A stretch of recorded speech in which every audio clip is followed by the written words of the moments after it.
Hello friends, welcome to my channel spoken English class. আজকের ভিডিওতে আমি আর একটু হলেই এই কথাটি দিয়ে কিছু সেন্টেন্স তৈরি করে দেখাবো। তো আর একটু হলেই এই কথাটির জন্য আমরা ইংরাজিতে ব্যবহার করব এ লিটল মোর। তো এইবার কিছু উদাহরণ দেখে নেব।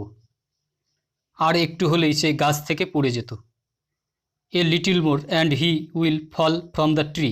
এ little more and he will fall from the tree. আর একটু হলেই সে আমাকে দেখতে পারত। He could only see me a little more. He could only see me a little more. আর একটু হলেই সে সময় মতো স্কুলে পৌঁছাতে পারত। If only he could have reached school on time. If only he could have reached school on time.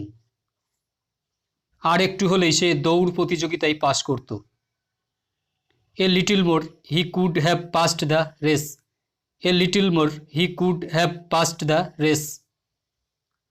আর একটু হলেই আমরা ট্রেনটি ধরতে পারতাম। And we could catch the train in a little while. And we could catch the train in a little while.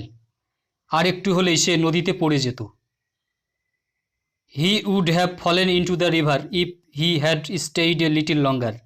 He would have fallen into the river if he had stayed a little longer.